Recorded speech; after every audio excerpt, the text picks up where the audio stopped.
Hey there guys, what's up? It's TJ. Today I'm going to talk to you about a very cool and cheap lens, the Helios 44-2. So baby, do better if you can't do better.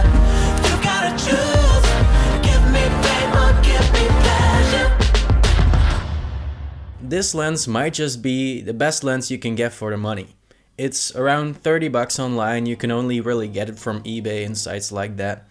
And you need an adapter for another $10 or something like that for the camera you have. Still though, it probably won't cost you any more than 50 bucks. And probably way beneath that if you look for a good deal. And here it is. As you can see, it's just a really weird lens with a really weird shape. Only this part right here, this part is the actual lens, and then this is the adapter. Let's tell you a bit about the build real quick before we start talking about the actual image quality. It's pretty shitty. It's really old, you can tell. The focus gears, well, they're not that bad, but they're not consistent. Some parts of the focus gears work better. And this really depends on which kind of a deal you get. If you get a brand new one that hasn't really been used ever, then yours is probably good, but I don't think there's a good chance you'll find those because this is just a really old Russian lens and they'll probably have been used a lot before you get them. And the iris, well, that one is just terrible. It doesn't have any friction left, and if you bump it, your aperture will just change. So you shouldn't buy this lens if you want a really reliable body. But let's just stop talking about the build and let's talk about the image quality, because that is really the main part of this lens. First off, this lens will cover a full frame sensor, so if you're looking for a brand new a7 III lens or something, this might do it for you. This is a 58mm lens, which means that it's quite a long lens. Surely if you're shooting on a crop camera like I am, then it's a really long lens and you'll have to back up quite a bit once you get your subject fully in frame. If you shoot full frame, then this will be a little longer than a normal kind of lens. Normal being 50mm on full frame. So this is 58. It's a pretty nice size. The widest open this lens can go is f2, which is pretty good. And the closest is 16, so you can't really close this lens too much. Also, in f2, this lens isn't really that usable. You should really stop it down just a tad because it isn't really that sharp and you get crazy flaring at f2. So just stopping it down slightly will improve your shot quite a bit. Apart from all of those technical specs, how does this lens actually look? It looks pretty freaking nice if you use it well. If you use it wrong, your images will look terrible. I'm sorry. First, I started out with the Canon T3i, as I said already. It's a really cheap camera and it isn't really that sharp.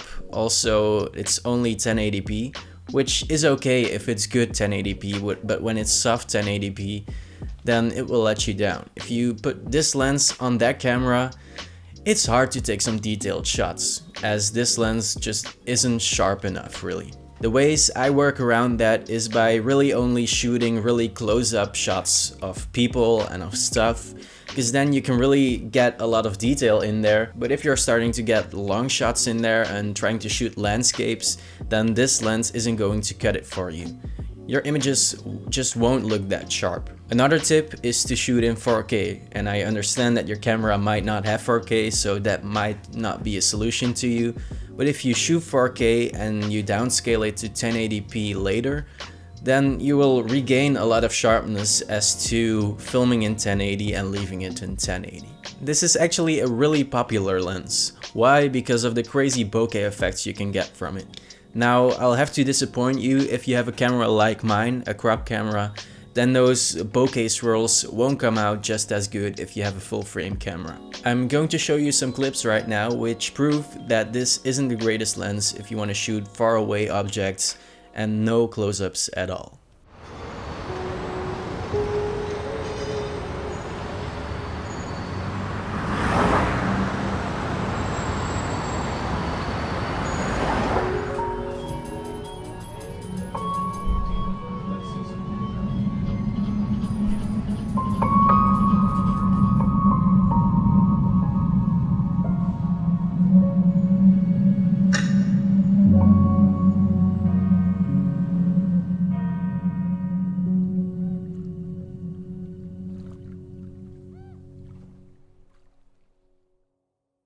As you could see, as closer as I went to a subject, it looked okay, but most of those shots were long shots or shots of a landscape or a street far, far away.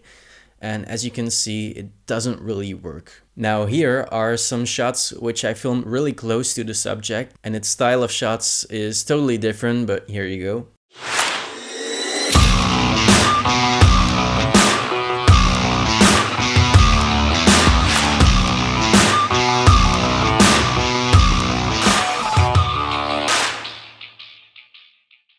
And there you go, that's pretty much all I wanted to say. My main goal of this video was just showing you this lens, introducing you to it, and you should really just try it out. It won't cost you that much. I hope you now know which images you can make with this lens and which you probably shouldn't. So I hope you learned something from this video.